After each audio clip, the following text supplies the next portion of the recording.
Hello everyone, and welcome to Translating Prose in Dialogue with Manga Localizers. My name is Keita Moore, and I'm an assistant professor at The Ohio State University in the Department of East Asian Languages and Literature, where I teach Japanese culture and Japanese popular culture. And it is my distinct pleasure today to moderate this panel on manga translation. Manga, or as many of you are aware, Japanese comics, have risen from a position of relative obscurity in the United States to become an integral part of global comic fandoms and global media diets. The worldwide manga business was valuated in the tens of billions, and it's only expected to show growth over the next decade. While many factors and actors have gone into this shift, we are here today to learn from translators whose localizations, written work, and other public activities have made manga accessible in both linguistic and cultural terms for English-speaking audiences. With that in mind, I would like to introduce our distinguished panelists. Maybe. Uh-oh. Or... there we are.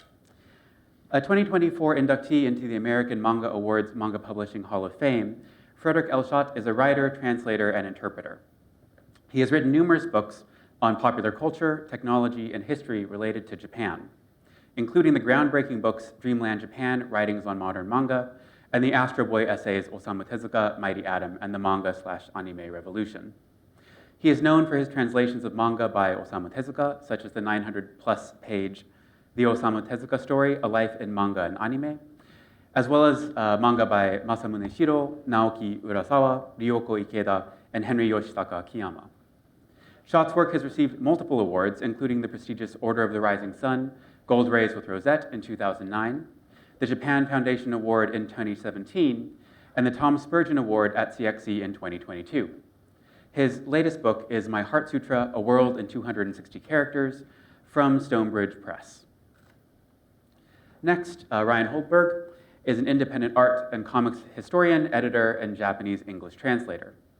Currently a senior lecturer at the School of Art Institute of Chicago, he is the author of Translator Without Talent and Garo Manga, The First Decade, 1964 to 1973. Ryan has contributed numerous essays and reviews about arts and comics to publications including Art in America and the New York Review, and as an editor and translator has worked on over 36 books. His edition of Tezuka Osamu's The Mysterious Underground Men won the 2014 Eisner Award for Best U.S. Edition of International Material from Asia. In addition, Ryan has served as an agent for artists such as Hayashi Seiichi, Tsuge Tadao, Baron Yoshimoto, and Yokoyama Yuichi, and has advised on manga-related exhibitions at the British Museum and the Honolulu Museum of Art, amongst other curatorial ventures. Finally, Zach Davisson is an award-winning translator, writer, and folklorist. He is the author of The Ultimate Guide to Japanese Yokai, Kaibyo, The Supernatural Cats of Japan, Yurei, The Japanese Ghost, The Art of Star Wars Visions, and the forthcoming manga, A Visual History. He currently writes Ultimate X-Men for Marvel Comics. Zach has translated globally renowned manga such as Go Nagai's Devilman and Cutie Honey, Reiji Matsumoto's Space Battleship Yamato and Captain Harlock, and Satoshi Kon's Opus. He translates Shigeru Miyazuki's work such as Kitaro and Showa, A History of Japan, Go Tanabe's Lovecraft adaptations, and Cat Plus Gamer. Zach has also lectured on manga, folklore, and translation at universities such as Duke, UCLA, and Washington, and contributed to exhibitions at the Museum of International Folk Art, the Wereld Museum in Rotterdam, and the Art Gallery of New South Wales. Please join me in welcoming our panelists today.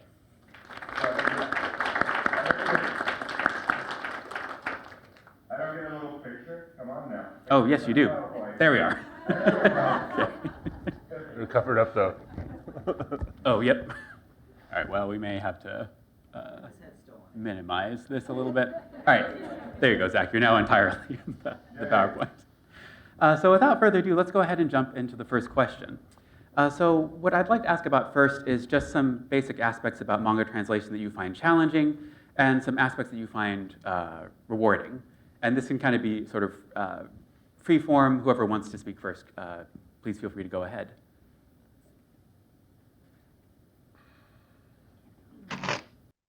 All right, always the awkward pause. So I could jump in there. I mean, like, manga translation for me,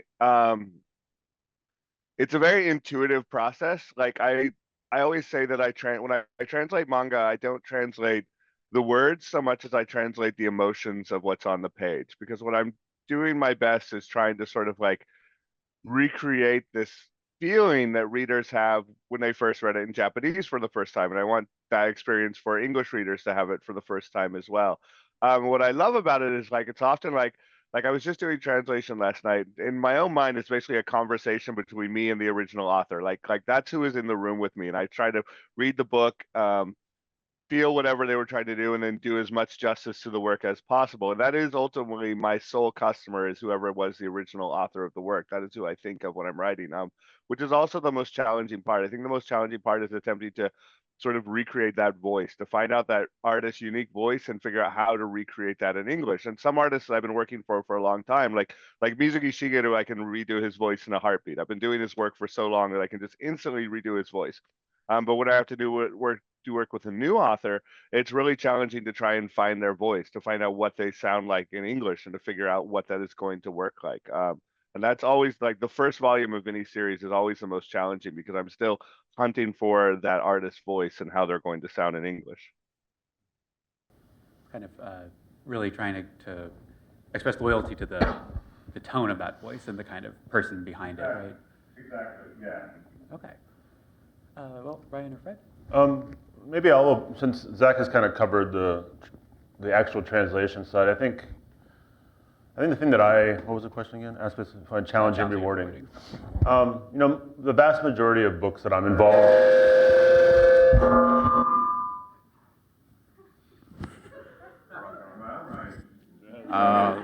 That's how I feel about it. Yeah. Am I still on? Hello? Yeah. The vast majority of books that I translate, I initiate, I'm the editor on them and the agent, sometimes the essayist. So, I mean, for me, the most rewarding part is all the parts together. And I think like with Zach, at this point, having spoken Japanese for so long and doing translation for so long, a lot of it is intuitive.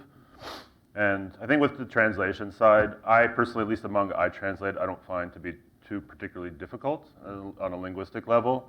But I guess the enjoyable part is, I think what Zach said, kind of finding voice, like making it sound like dialogue, since comics are by large part made up of dialogue.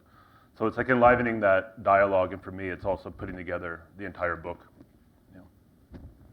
So it's kind of the entirety of the process that really excites you about this? Yeah, I really see it.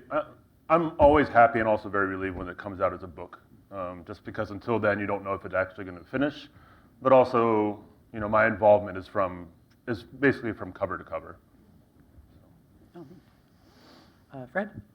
I think Zach and Ryan have covered most of the points. I'm sure I'm the least active translator currently in this group, but I probably have the longest history of translating because I'm probably the oldest in the room. For me, I mean, I certainly agree. Once the book is done, I just love it when people read it and they enjoy it, because ultimately that's the main goal, is to have the readers read the work and enjoy it, and not think too much about the translation itself. And I think in that sense, there's a commonality between translating novels and manga, both of which I've done, because I think, at least personally, my goal is always to create something that is as accurate as possible and as faithful as possible to the original, but still something that the reader will not be so aware that it's a translation. And that's not always easy, but that's the goal. And I think in manga, one of the big differences between translating literature is that in manga, the images also have to have a kind of a primacy. You don't have the images in novels, so you're not constrained in that sense. But with manga, you might be able to come up with a great translation, but if it doesn't jive with the image and what the artist was trying to say visually, then it won't work. So you might have to tweak things a little bit in English. And a lot of things that people say are so difficult in translating manga, or assume are so difficult in translating manga, I don't think are. Especially in Japan, you say you translate manga, and people say, how can you possibly translate all those sound effects and all that sort of thing? And that usually isn't much of an issue, I find. Mm-hmm. So I would agree with what Ryan and Zach have said. read what you said and what Ryan said also, I think one of the unique challenges of manga is because I've translated novels as well, is that manga is almost 100% dialogue. So if there is a challenge, it's that. Not everyone's really good at doing naturally sounding dialogue. So that is something that you have to have a talent for, that you don't necessarily have to with novels. And also with manga, the biggest difference is that, everything has to go in that speech bubble. You're limited by what can fit in there. And so that's just a constraint of manga versus novels. You can always add another page to a book when you're translating a book, but you can never add an additional page to a manga. Yeah, and I mean, this leads into another, I'm sure, other questions, but for me, in translating manga, one of the most interesting things has been the reaction of the fan community to the whole issue of translation and what fans today expect and want in terms of translation. And there's so many contradictions in the fan community that this is always kind of just intellectually interesting to me to see how it's evolving. Can I add one thing? Sure. I mean, maybe we're not getting to your questions, but I mean, I was just listening to what Zach was saying, about the visual side and also the size of the speech balloons and size of the panels and how that's really non-negotiable unless you kind of edit the images. For me, I've found over time that it's become, I think most translators, they work from a Word doc, essentially. Initially, I started working directly on PDFs, translating very crudely with fonts or with comments on PDFs. But recently, precisely because of the limits of the page and the necessity for the dialogue to fit on the page and also sound, though all parts go together well, I've started translating directly into InDesign in the past few years. So I get the cleaned up files with text boxes, the fonts predetermined, and translate directly that way. I find it much easier to capture the voice and the atmosphere that way. This is interesting for me to hear because I actually, before taking up my current position and going on to graduate school, I was actually a video game translator for a couple of years.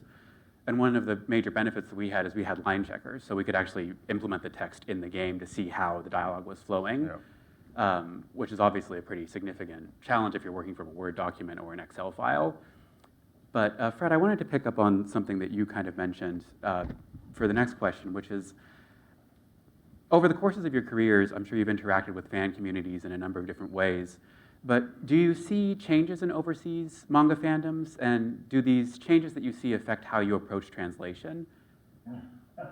I mean, I could talk for a long time about that, because I, of course, go back a long ways, and it's really interesting. We were talking about various ways of inputting translations, whether it's Word or whatever, and I was thinking about how in 1977, some friends and I were translating Osamu Tezuka's Phoenix, and we didn't know how to flop manga. We didn't know any of the techniques because we just didn't know how to do it. So what we did was we actually, I don't know if this is visible. No, it's in the blurred background. You gotta move it over. Okay. You gotta move it over your face because that's the only thing Oh, it shows. that's good. So. Okay. There you go. Well, you can see here, we just photocopied the pages, and then we wrote by hand after we had used whiteout on all the speech balloons and wrote in ink.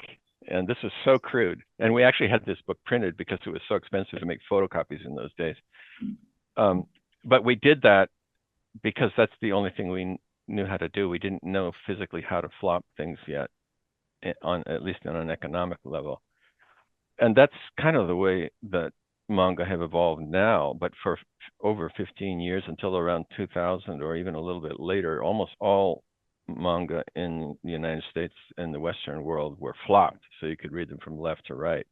So there's this huge sea change that's occurred in readers demanding something that looked exactly like American comics to today, where actually readers are demanding something that is as close to the original Japanese as possible. They want to read from right to left instead of left to right. And this is just a subject that I'm surprised more people haven't written PhDs about, because it shows that, to quote a friend of mine, Deb Aoki, it shows actually that American young kids and European young kids have much better neuroplasticity than Japanese young kids who generally don't accept reading manga from left to right. It has to be right to left, vertical, and so forth and so on. So that's just a huge, huge change that I've seen. And I personally was kind of partly responsible for the whole flopping period of manga, because that's the way I started out working.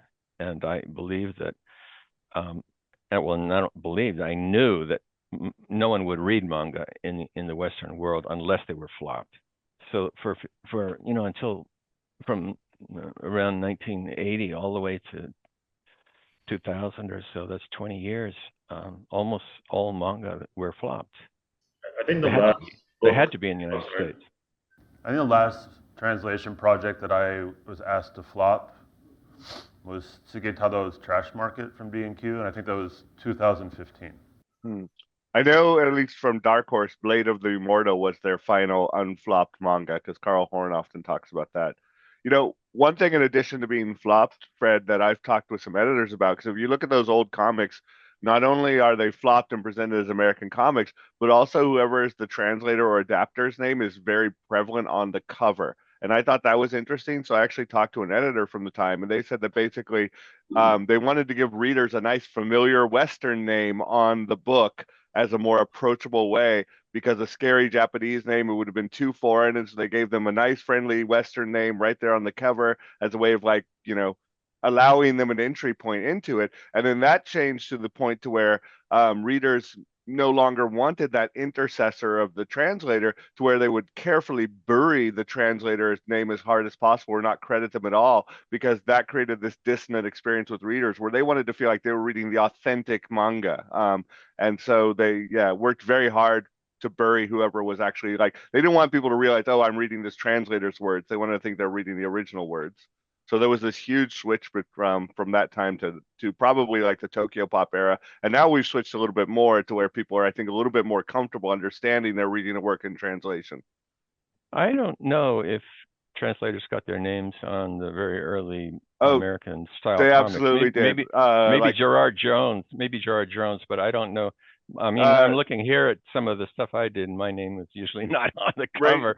Rachel Thorne's name is prominently on the cover. Lin Wein, who was a prominent comic artist who they hired specifically to adapt those comics so that they could slap Lin Wein on the cover, was on the cover. And those were like a lot of the ones. I forget who's putting those out. But yeah, if you actually look at it, like Bao is a title where you'll see the translator's name predominantly on the cover.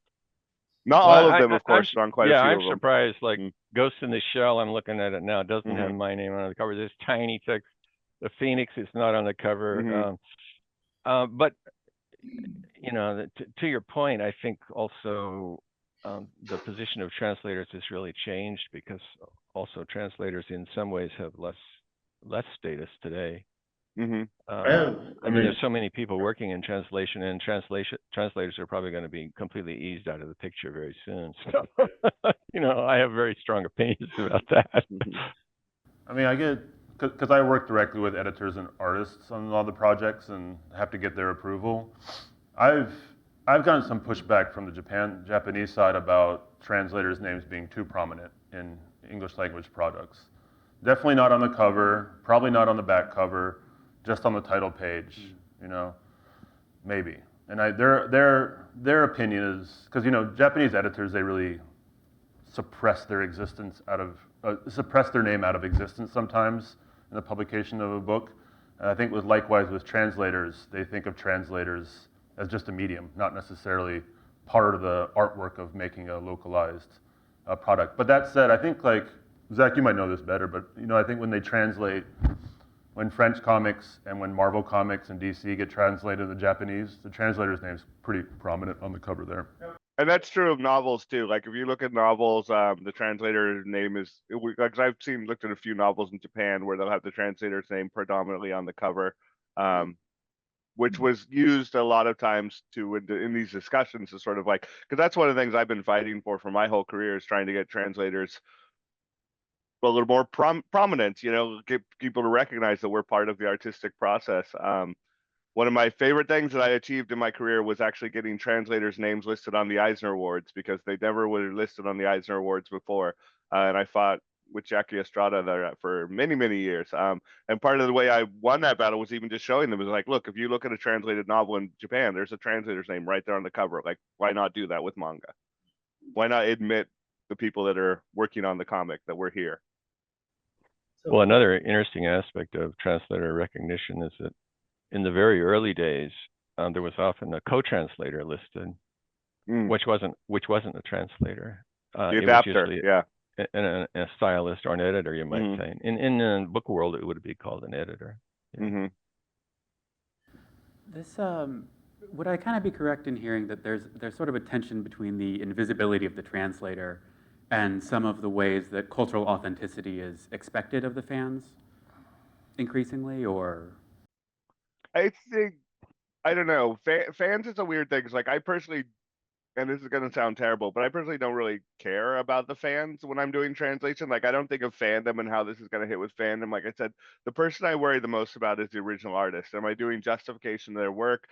Am I doing honoring them? Like, that is the only person I care about. And I don't try to cater to fandom, but I think that's also because of maybe our generation of translators. I think you're having a lot more translators now who are basically fans of manga, and then they became translators because they're sort of like in this manga ecosystem. And I think like it reminds me a lot of what Hayao Miyazaki was talking about, how animators nowadays are basically commenting on nothing but animation. And I think you'll have translators who are basically commenting on the fandom mid-translation when they're doing it. And I think that probably the three of us are not those people, and we're pretty removed from that. I mean, you're just saying fan, but essentially a fan is a consumer. Someone who buys. Yeah. So, I mean, I guess I think of fan not as a consumer, but like as the term of fandom, because there's definitely fandom, which is the people who go to the conventions, the people who are prominent in the conventions, and you have a lot of people who are part of what they would call fandom, who are definitely producers, content producers in the fandom, but they're still very much fandom. Yeah. The reason I brought up the consumer side is like when I put together the book, the blurbs, other things, design, have input on that stuff. We're selecting titles. Like Zach said, a lot of the time it's what I like. It's about me and my main relationship is the publisher and the artists. But one does think about sales, and how make sure that it's as a consumable product. So I mean, I guess not necessarily concerned about the fans' feelings, but rather as the book as a marketable product. Okay. Well, I think in terms of marketing to readers today, one of the complexities is that the expectations really are distributed along a wide range. So there are some people who want authenticity, and to them, authenticity means something that they think is as faithful as possible to the original Japanese. So you actually have this very weird situation in the Western world right now where because of the fan community and also because of scanlation and the ease of which people can move into translation on an amateur or a professional level, you have people who essentially in their quest for authenticity, they have established this demand for what are really a hybrid comic, because the comics that are sold in the United States are obviously not 100% authentic in terms of Japanese structure. They're not read in the speech balloons from right to left. They're read in the speech balloons from left to right horizontally. They're not read vertically in the speech balloons from right to left like Japanese readers would. So you have really what I often call a Zorse. It's a combination between a zebra and a horse. It's a totally new thing. And most people in the United States are not aware of that. In the quest for authenticity, they don't realize that they've actually created something quite new. So this is one of the most interesting phenomena to me as someone who's been involved with this stuff for a long, long time.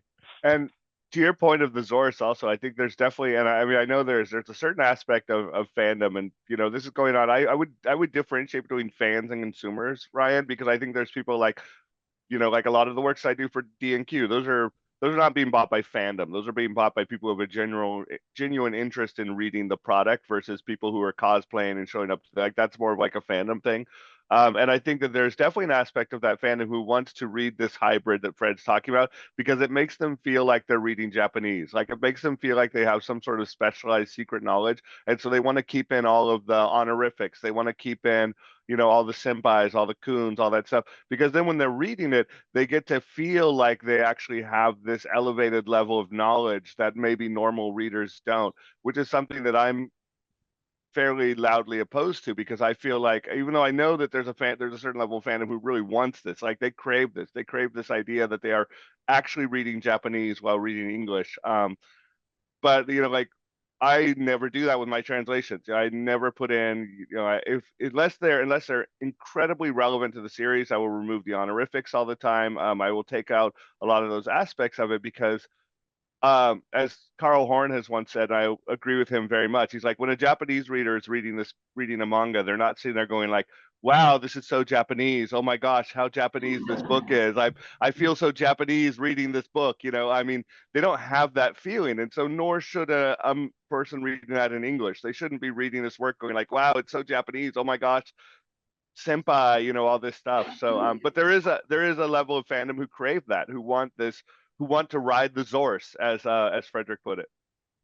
Well, I think all three of us, if I may say so, are probably working in a unique zone. I know Ryan and I and Zach, I think we all have a lot more control probably of the works that we choose to translate, and we can accept works where you have a lot more creative control probably than most translators do who are working in a highly commercial mass market zone.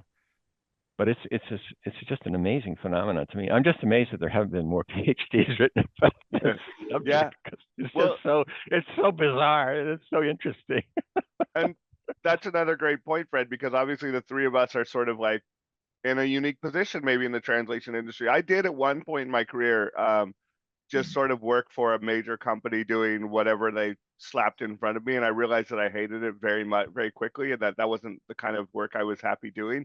But I'll never forget one editor telling me that they told me that my translation was too smooth, and that readers expected it to be a little awkward because it made them feel like it was more authentic if the English was strange. And the actual quote that they used to me was, "We are an otaku company for otaku readers, and they expect the English to be awkward because it makes them feel like it's more authentic." And that was the last work I ever did for that company. Yeah, I'll add a couple of things here. I mean, there's definitely like an anime English. I kind of like I don't watch anime very often, but when I do watch it, it's like all the bombast and histrionics and kind of awkwardness of a lot of the either dubbing or subtitling. I think is part of the aesthetic. I try not to do that for manga translation. I try to make it natural. That's also my taste. And then the other side, on the topic of control, I worked freelance for Kodansha USA a couple years ago over COVID. They just were growing really fast, so they needed some freelance editors. So I was an editor, a translation editor, involved in different things. But I was really, because I had always been spoiled being able to just control a project and hold up the project as long as I wanted to get exactly the right punctuation and translation I wanted. But I was really surprised there how things worked. Was basically, a translator submits a translation, it gets lettered, and they may or may not ever get another chance to pass at having it edited. And the person that's doing the editing was someone like me, and I could rewrite the whole translation, and no one was ever going to say anything, and the translator was never going to get a chance to do anything. And if that was me on the translator end, I would be pissed off. That's true of 99% of translators. 99% of translators, you submit your translation, you get your check, and you never know what it looks like until the book is printed. Yeah. Well, that's why in a way I think all three of us are in a sort of a rarefied position because we have a lot more control probably. Yep. And the ability to select what we translate, and also probably control over the final product. Yep. I mean, that's one of the things, like, and I tell people all this time, like, if I translate something, if you see my name in there as a translator, it's a work I'm passionate about because that is something that I we all establish ourselves in our careers enough, I think, where we have the luxury of doing that, where I only have to translate works I like. Because, I thought it was interesting that you mentioned translating video games, because I did that once, and oh my God, did I hate it. Like, video game translation was just the worst. It was so just, you're just doing lines of text and they're unrelated to anything, and like there's just no passion, there's no story, it's like it's just technical work, which I couldn't stand. Whereas I feel like when you're doing a manga that you're involved with, that you're laid out, it's much more of a creative, satisfying process, but rare in the industry. Yeah, well, I think that video game translation, a lot of that is probably being automated right now as we speak. Yeah. Well, but since you've kind of all brought this point up, could you talk a little bit about what projects attract you? I mean, to the extent that you have the ability to choose a project. I could talk first, but I started off as a historian, and I still do a lot of comics history. Probably spend more of my time doing comics history, although the bulk of my income comes from translation and teaching. Being a historian just does not pay much at all. But most of the stuff that I choose is stuff that I've come across as a historian and a collector, and just someone who's obsessed with strange and weird fringe manga. So my stuff comes out of that mostly. Which I gotta say, like, I love what the work that Ryan does, because the stuff that I thought was, and that actually is a way that's shown how the industry has changed, because it's stuff that I also love and I was told was impossible to ever bring into English for a good decade. And then Ryan just becomes a powerhouse. He's just like, well, I don't care what you say, I'm just gonna do it, which I think has been amazing. You probably I don't care how much money you're gonna lose. We're gonna do it. We all admire you, Ryan. Yeah, we do. I've made everybody collectively poor, including myself. Well, that leads into another issue, because I think it's important to be honest here. I think very few people can actually make a career out of doing nothing but translating manga. Oh yeah. I mean, I'm sure there are people who do it, but probably not continuously. They're probably driving, driving for Uber or Lyft for a while or something like that. Almost everybody I've ever met works partly in academia, or they, have another job. And I think it's important that we let everybody know that. Or you're forgetting it's the other. really difficult to Yeah. do nothing but manga translation. You're forgetting the other crucial possibility, which is a working spouse. You'll find quite a few full-time manga translators, have a working spouse who works in, say, the tech industry or something, and provides insurance and all those other things. And they have the luxury of being the second income for the household. Or they live at home with their parents. Or they live at home with their parents. Yeah, that's also absolutely correct. As far as projects that we are passionate about, like when I first started being a translator, I never had a goal of being a translator per se. I was in Japan and I absolutely fell in love with the works of Mizuki Shigeru, and I couldn't believe that there was someone so pivotal and important, and it was completely unknown in the West. And so I just kind of decided that was going to be my holy mission, was to attempt to sort of like bring this one unknown genius over into English. And then I did that. And then it was, for me, it was like, well, what else? What else do I want to do? And then it's just been a matter of just finding people whose works that I'm really passionate about. Like I was really passionate about Matsumoto Leiji, and so I got to bring over his works as well.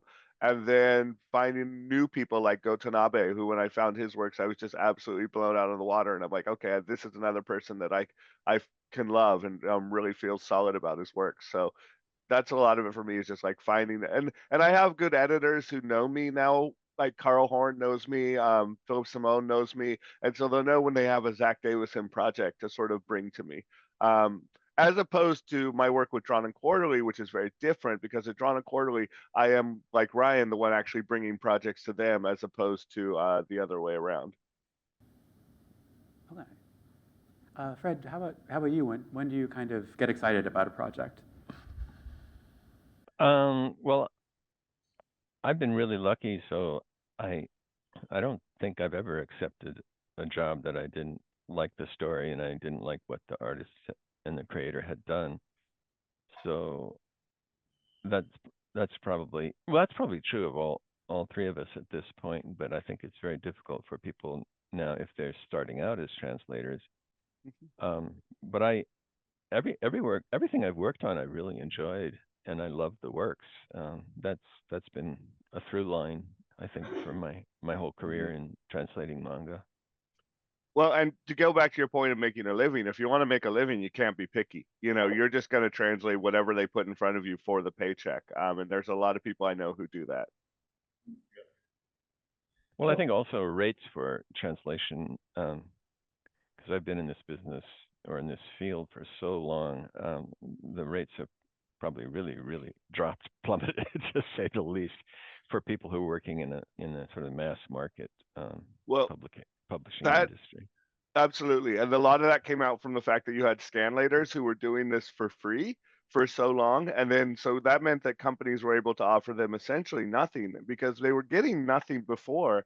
And so, like, I heard one person, I couldn't believe this. I was at a convention and she told me that she was doing translation for $1 a page. And I was just like, that is insane. Like, how can that possibly be worth your lifespan? I mean, that's like a couple $100 for an entire manga, and for her, $100 was $100 more than she was making before as a scanlator. So she thought it was a massive windfall, and that coming in with people with such low expectations allowed a lot of people to just simply just keep setting the bar lower and lower and lower and lower. What's the going page rate now at the bigger publishers? About $8 a page? It really depends on your status. On like that is one thing where translation publishing has, like, manga publishing has become a little bit, as translators become better known, the better known translators are able to command a different rate. I just happen to know from talking to others, I'm one of the highest paid translators in the industry because I have demanded rates that are higher, and some people will pay them, and other people coming in, like if they're getting, I often recommend people like $5 a page. Anything below $5 a page is an insult, and if you can work your way up to like $8 a page, you're doing pretty good. Well, that's quite different from $20 a page, which Oh yeah, wasn't completely unusual in the past. Yep. I guess this kind of follows from that, and maybe this will be the last question before we start taking some audience input. But do you have any advice for anyone who's here who's interested in getting into manga translation? Do you see this? Don't. I don't think it's I sadly don't think it's a career with a future. I think that we are maybe 10, if I'm being generous, 20 years away from seeing the end of translation as a profession. I feel like translation as a, like, computer used to be a job title. Computer used to be a thing people were paid to do, to go into companies and do math. And now computer is a machine. And I think, though, with watching the way that machine translation is catching up, I think that I just don't think there's a huge future there, unfortunately. As much as I love doing it, I think there will always be a place for human translators, but I think it will be more boutique, and I think that you'll see more of just the bulk being shifted over to automatic stuff, where translator may no more be a profession in the future than computer is now. Yeah, right. The elephant in the room every day for translation is machine translation and AI, right? It's here now. But you know what? So I always think about how I'm going to continue doing what I'm doing. And because of the projects, I work with smaller publishers and I have control over how things are done. AI will become a process of the translation only if I choose it to be. But I think, and I have no intention of doing so at the present moment, but I think in the long term, people who are in the field already and want to continue or want to get into it, I think they're going to have to think of themselves, have different skill sets for the industry. Know how to design, perhaps know also how to letter to some extent, maybe also, or even just, this is not applicable to everybody, but also start thinking about starting your own publisher or something like that. I don't know. I think that's great advice, right? Yeah, you probably have to, as Ryan, I think you're doing already, you have to move upstream. So you have to have more control, and maybe you have to have totally different skill set, not just translation. If you want to stay in the manga localization business, maybe there's more demand in the future for people who can check machine translations and edit them. And of course, one area where there would be a lot of growth possibility is in people who have the technical skills and the technical knowledge who can help develop manga machine translation systems, and there's work being done on that already. And I I mean, I don't have any hard evidence, but I'm sure that just about every translator today is using machine translation on some level. Maybe it's a paragraph level to check what they've done. Mhm. It's and the quality of machine translation is so high now, it's just quite scary. Mhm. And people say that, well, manga are so visual, it's a different thing. How can a machine translate the the Japanese and the speech balloons? Because the images are so important. But when you think about it, the images in manga and like facial expressions in manga fit into a fairly limited number of categories. And I'm sure there are people working on this, companies working on this already, but with animation and manga, you could create a fairly complete database of expressions and what they mean, visual expressions, and then you can link that to the linguistic translation. And it's I don't think it's that difficult. People think it would be very difficult, but I know there are people already working on this, so it's Mhm. I think it's a relief that you're both are saying this because Zach will confirm this. This is a taboo subject to bring up in social media. You bring this up on Twitter, the other localizer crowd will go after you, like you're throwing all translators to the wolves. That you're voting for the machine, you're voting for capital. Yep. well, you And have to be above the machine. You have to move Mhm. upstream. So more and more people, I think, who want to stay involved in the manga business or any translation business, they have to move upstream and they have to develop their skills as machine translation output checkers, Mhm. and also designers of new systems and people who can tweak systems for specific works, because that'll come along eventually. You'll need to be able to apply the right tools for a certain genre of translation, and that won't be done by the machine. That'll still be done by humans for a while. Mhm.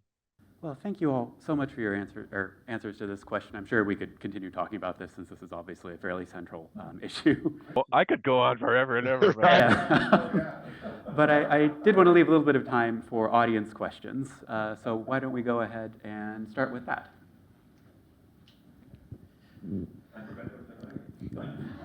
Yeah, they're behind the screen. Yeah. Fred, you got to, yeah, you, Assume it's like a Taylor Swift auditorium full of people just hanging. Maybe I can flip this camera around. yeah, they brought so all we the get, lights and whatnot. Let's see.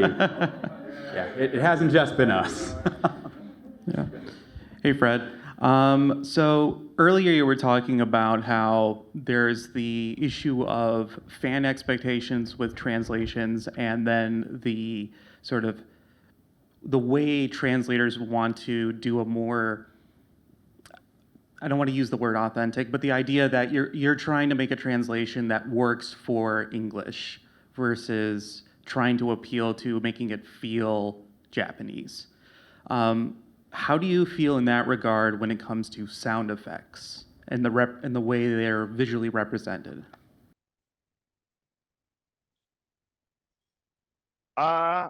Great question. I mean, sound effects are, I think, one of the things like Jim Steranko once pointed this out is that sound effects are something that's absolutely unique to comic books. That sort of visual representation of sound is found in no other medium. You don't do it in books, you don't do it in movies. It's something absolutely unique to comic books. And because it's so unique to the language of the comic books, I think that there's multiple different ways of handling that. I think there's multiple different ways. Part of it depends on budget. Because actually erasing and redrawing the sound effects is expensive. That's one of the things Drawn and Quarterly did for Mizuki Shigeru. They actually commissioned a font that matched his handwritten font so that they can redo those in English. I think that leaving them in Japanese is a choice people can make, but it suddenly removes that because they're supposed to transmit information. They're not just visually decorative. They are transmitting information. And the instant that you stop translating them, then you remove their entire purpose in life of transmitting information. They become simply a decorative element. And so at that point, what people I think are retaining authenticity, they're actually losing authenticity because they've removed the entire point of that sound effect. So yeah, I don't know. there's just so many different ways of handling it. Like I kind of like one of the ways I like Dark Horse, that they do it is they have a good letterer who will take the sound effect, leave it on the page, and then match it with the English version of the sound effect sort of in there. But that also will cost more money. There's a lot of budgetary concerns with that as well. Yeah, I think that for a couple of the translations I did very, very early, I actually redrew the Japanese sound effects that were in the image, and that's a very labor-intensive, very, very tricky business. I think that's actually a great way to go, but very few companies today are willing to provide the budget for that. It takes a artistic skill as well as a translation skill. But if you want to recreate the Japanese reader experience, that's the way to go, really, is to actually have the translation of the onomatopoeia of the sound effects in the image the way it is in the original Japanese.